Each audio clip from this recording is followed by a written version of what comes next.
Hello दोस्तों, नमस्कार। तो हमारी आज की कहानी है वृंदावन की माटी, दो बहनों की कथा। तो चलिए हम इस कहानी को शुरू करते हैं। शांति नाम की औरत जिसकी बहन वृंदावन में रहती थी, एक दिन वह उसको मिलने के लिए वृंदावन गई। शांति जो कि काफ़ी पैसे वाली औरत थी, लेकिन उसकी बहन रीना जो कि वृंदावन में रहती थी ज़्यादा पैसे वाली नहीं थी, लेकिन दिल की वह बहुत अच्छी थी, या यह कह सकते हैं कि दिल की वह बहुत अमीर थी। उसका पति मिट्टी के घड़े बनाने का काम करता था। शांति काफ़ी सालों बाद अपनी बहन को मिलकर बहुत खुश हुई, लेकिन उसमें थोड़ा सा अपने पैसों को लेकर घमंड भी था। वो रीना के घर हर छोटी बात पर उसकी चीज़ों में से नुक्स निकालती रहती थी, लेकिन रीना जो थी उसको कुछ ना कहकर बस यही कह देती जो बिहारी जी की इच्छा। लेकिन शांति हर बात में उसको नीचा दिखाने की कोशिश करती। रीना ने अपनी तरफ से अपनी बहन की आवाभगत में कोई कमी ना छोड़ी। उसने अपनी बहन का पूरा ख्याल रखा। उसने उसको वृंदावन के सारे मंदिर के दर्शन करवाए और उनकी महिमा के बारे में बताया। शांति यह दर्शन करके खुश तो हुई और उसने महिमा भी सुनी, लेकिन उसका इन चीज़ों में इतना ध्यान नहीं था। बस दर्शन करके वापस आ गई। उसको वृंदावन में रहते हुए काफ़ी दिन हो गए। एक दिन वह अपनी बहन से बोली कि रीना, अब बहुत दिन हो गए तेरे घर में रहते हुए, अब मुझे अपने घर को जाना चाहिए। रीना थोड़ी सी उदास हो गई और बोली, बहन कुछ दिन और रुक जाओ। लेकिन शांति बोली, नहीं, काफ़ी दिन हो गए मुझे आए हुए। घर में मेरा पति और बच्चे अकेले हैं, उनको सास के सहारे छोड़कर आई हूँ। अब मैं फिर कभी आऊँगी। रीना जो कि शांति की बड़ी बहन थी, तो उसने अपनी छोटी बहन को उपहार स्वरूप मिट्टी का घड़ा दिया। घड़े को देखकर शांति हैरान सी हो गई और मन में सोचने लगी, क्या कोई उपहार में भी घड़ा देता है। लेकिन कृति के बार बार आग्रह करने पर उसने अनमने से घड़ा ले लिया। जब शांति जाने लगी तो रीना की आंखों में आंसू थे, लेकिन शांति उससे नजरें चुराती हुई जल्दी जल्दी वहां से चली गई।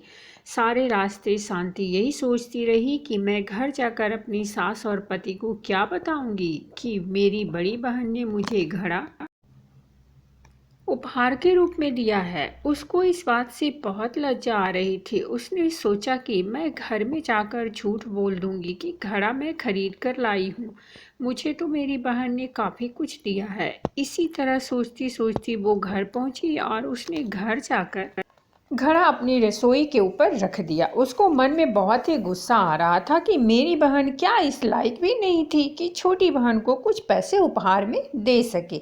एक घड़ा सा पकड़ा दिया है।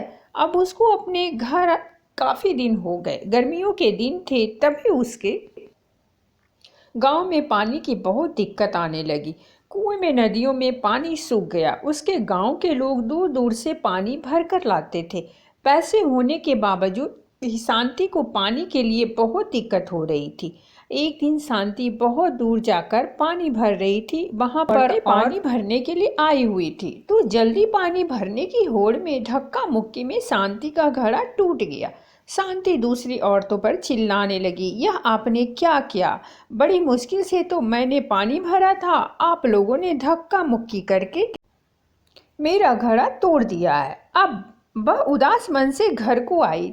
अब उसके पास कोई और दूसरा बर्तन भी नहीं था पानी भरने के लिए। तभी अचानक उसको अपनी बहन के दिए हुए घड़े की याद आई।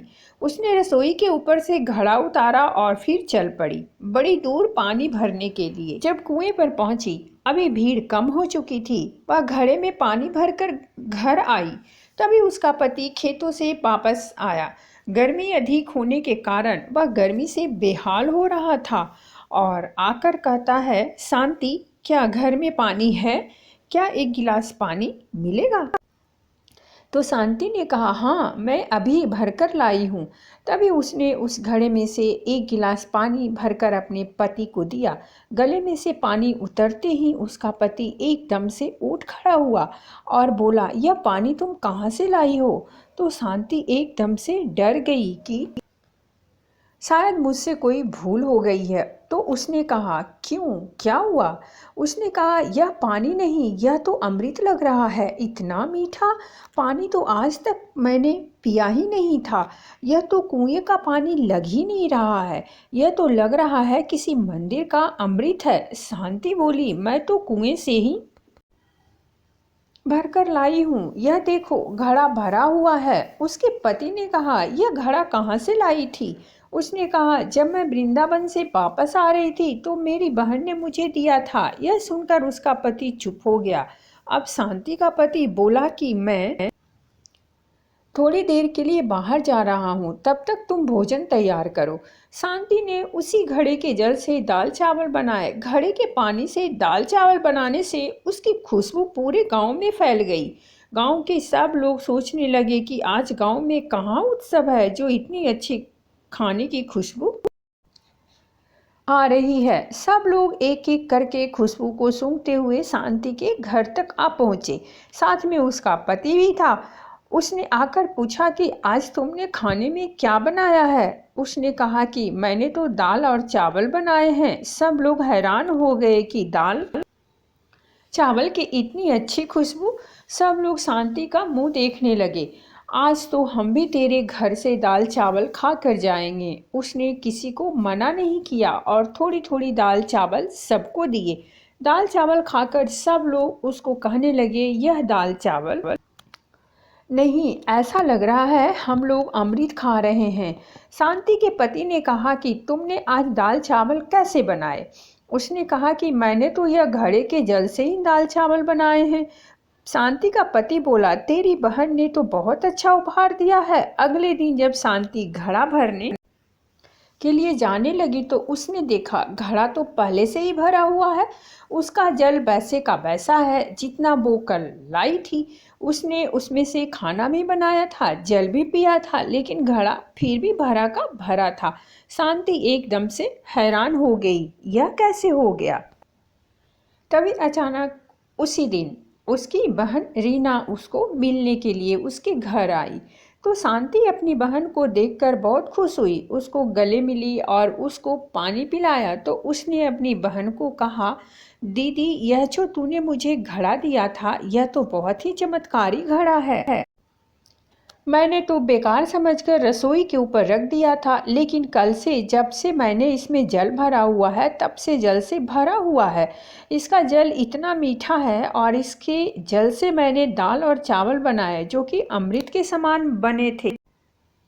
उसकी बहन बोली, अरे ओ मेरी भोली बहन, क्या तू नहीं जानती कि यह घड़ा ब्रज की रज यानी वृंदावन की माटी से बना है, जिस पर साक्षात किशोरी जी और ठाकुर जी नंगे पांव चलते हैं, उसी से यह घड़ा बना है।